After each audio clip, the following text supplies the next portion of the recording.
it's the, yeah, you guys all know him, and a lot of people know him for the way he is.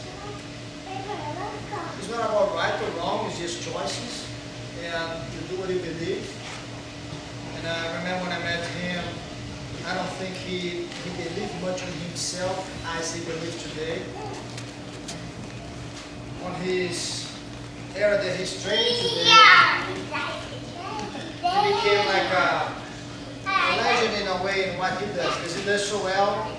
He's able to bring so many people involved, and he never changed the way he is. He's been like that since I met him, never changed. You like him this way, good for you. You don't like him this way, good for you. He doesn't care. He's not going to change because of you. I remember when he was on his steps to be involved with Jiu-Jitsu, and it took me a few months to make sure that if he believed on him, just a little bit, he'd be able to achieve something that he might not never even imagine he would be able to. I'm talking about to the fighting world, and that was going back to, I'm guessing, 10 years ago, which he did what nobody could believe was possible to do. But I remember the practice, the training, he was able to, right back in his mind. My main job wasn't about his techniques anymore, just to work on his mind to make him get in a point that he would do it. He did it. He went to Brazil and stood meet the icon of Brazilian Jiu-Jitsu, the family, my cousin, the family that creates Jiu-Jitsu. And after that point on, I think it was a big turn in his life, because he believed in himself so much that not only I'm going to seminars in other countries, and I go there, it's like, oh, do you know Eddie Bravo? I say, yeah, I know him. And now, as the funny thing is, he reached that level in the sport that not many people are or not getting there yet in terms of popularity. And again, he has so many followers, people, that he created a system with his game. He came back from Brazil. I remember I got my black belt and said, man, you're a brown belt, but now I have no words to say. You did what nobody was able to do in our sport. Very happy and excited that he's going to be having a match again against Royler on the end of the year. And as I mentioned before, is the biggest difference from that time and now he's more mature. Now his game is 100 times better. Now he's stronger. Now he has no fear. Now he's way more dangerous than before. And I think it's the chances for him to win, it's up there. I have no doubt. If he does his homework, we're going to see that what happened there happened for a reason, and will happen again. Mr. Eddie? He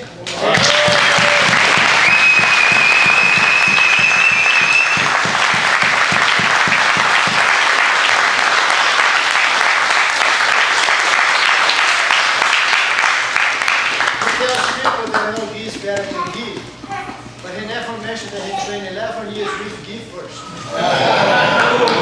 On camera!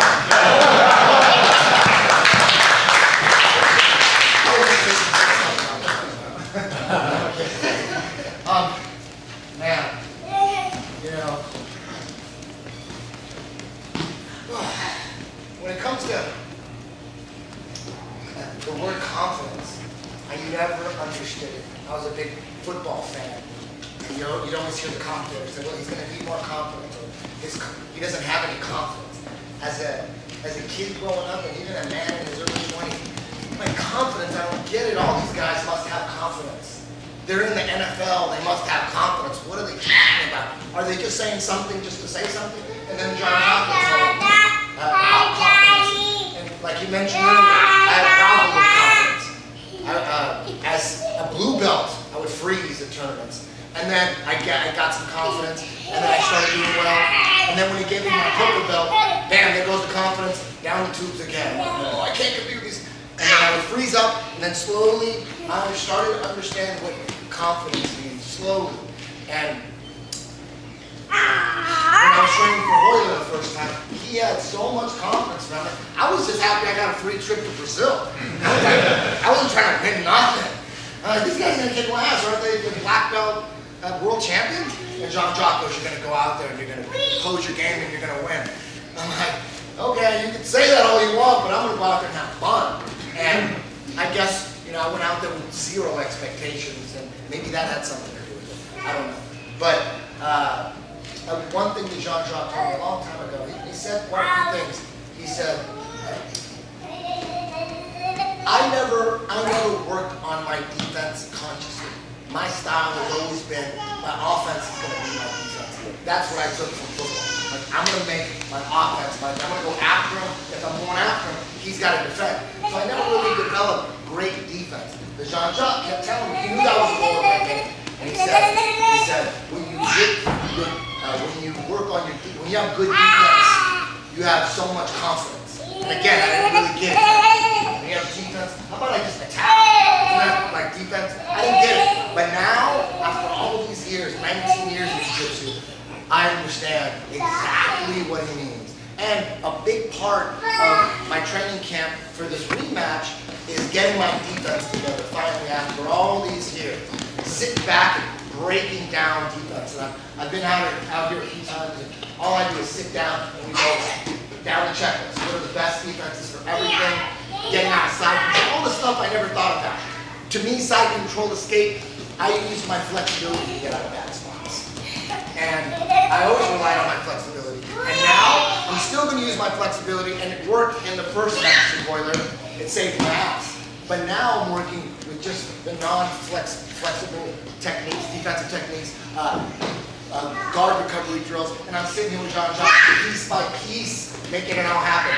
And let me tell you something. My side control, like I said before, it was random spots where I use my flexibility, random explosions. Not anymore. My side control defense, or recovery, thanks to Jacques, he sparked a whole system now. And I don't, you guys probably have the same system, but now I'm taking seminars about side control escapes based on what Jacques has taught. And there's some other stuff that I added as well, but they're all sparked from Jacques. Most of my unorthodox style is all based on Jacques' principles. Oh, my whole game, if you look at my rubber guard game, it's all based on his overhead. Most people, they don't develop a strong overhook like Jacques. They're yanking and pulling sleeves all the goddamn time. But Jacques has the best overhook in the game, and we saw it in Abu Dhabi. And that's, my style is based on that.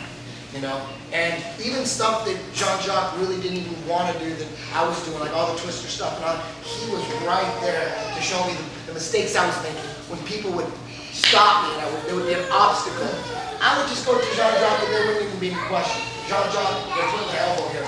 What do I got to do? And then he would fix it. And then usually the whole group of class, you remember talking about it, the whole group of class was against me. They'd all huddle up next to Jacques and go, how do we stop the crazy stuff he's doing? And Jacques would tell them, they would stop me, and then I would go back to Jacques. You showed him how to stop my stuff. Well, how do I stop your elbow? He was a coach to all of us. But anyways, I'm so proud to have a Jacques Machado black belt. No matter what's happened in my life, I don't like the gi too much. To me, it's just too slow. I'm sorry, guys. Don't get on that. I like short board. You guys like the long board. Nothing wrong with that. I don't hate you. I went a pure no gi style, and obviously Jacques loves the gi, and he's here. He's a big gi lover, worships the gi and all that stuff. I remember when you came back, you asked me, I think I want to open a school, but I don't want to be competitors of Jiu-Jitsu guys. What about open a no-gi school? Well, what happened was, I never thought I was really going to open up a school. I thought I was going to make it in the music business or something in the entertainment business. To me, it's like opening up a Jiu-Jitsu school. Shit, I'm going to be living in a mansion and driving and I'm going to be on yachts, dude. I ain't trying to teach nobody. But reality set in, and then I always thought back, if I ever had to teach, I'm going to have every night no-gi, because no-gi night at Jacques, that was the best. I would look forward to that one. Thursday nights, I'm like, running red lights.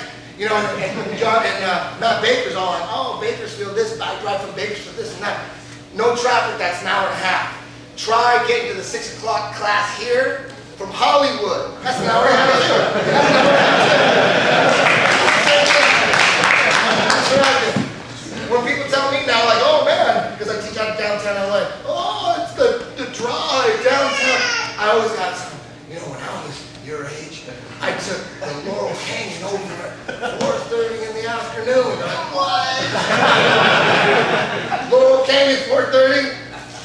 Think about that. I'd rather go no traffic to Bakersfield. That would be way easier. Now with the podcast, back then there was no podcast. You had the radio and your own CDs. And you get sick of your damn CDs quick. You're stuck with the radio. Commercials and stuff. Now you got podcasts and you're complaining about a 20-minute drive. Jesus Christ. Anyway, again, I was proud to be a blue belt under Jean-Jacques. Like to me, Jean-Jacques, he was a living legend. We're like 2 years apart, but I feel like he's my grandfather. In a technique kind of way. I really feel like, and anytime we roll, I know he's gonna beat me down. I'm not even trying to beat him, really. I'm just trying to survive. And I survived 5 minutes with Jean-Jacques. How many brothers and sisters he has? How many brothers and sisters? Brothers? Brothers and sisters. Oh, brothers and sisters. We're talking the strip club days. They count. How many? Talk to me, count. My mothers and sisters. Well, my mom has. I have an older brother and a younger sister. There's 3 of us. But on my dad's side, he made Helio do backflips in his grave. He had 19 kids from 8 different chicks. So you see, in his family, he goes around and has to be on the family direction away. Lots of brothers and sisters he might not even know. My point is, I don't know he's like my grandfather, but man, think about what he's done. There's only so many legends out there, real legends in the grappling game. There's only so many. And the first Abu Dhabi legend, this is an Abu Dhabi legend right here. Back with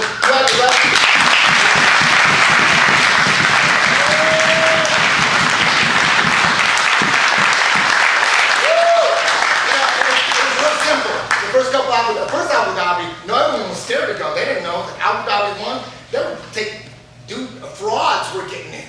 They were like, we ain't fighting in the Middle East for what? For a sheep? But then when they realized that, oh man, this guy's for real, this is real shit, everybody wanted to get into the second one. They all flooded in, all the jiu-jitsu legends, like, pick me, y'all. Everybody was like, and what the sheik did, he brought in all these wrestlers, all these guys that knew how to control people without handles, but they didn't know how to pass or submit. And then you got all these jiu-jitsu guys who know how to pass and submit, but damn, now they ain't got no handles, man. And it was a bunch of boring ass matches, man. You watch Abu Dhabi 1, 2, 3, or I don't know, it was, man, it didn't look, it was like, what's going on with these stalemates? Nothing's going on. Then Jacques showed up and showed him exactly how it's done. His first Abu Dhabi, you guys should know this, first Abu Dhabi submitted all 4 of his opponents. Came in like a superstar. Everybody was like, Mario Sparrow was like, Jacques. Everybody was like, damn, Jacques. He was the first Abu Dhabi legend. And since then, there hasn't been that many. Since then, Abu Dhabi legends, there's been Marcelo Garcia and Roger Gracie maybe, that's like just running through people. Or Rafa Mendes. There's only like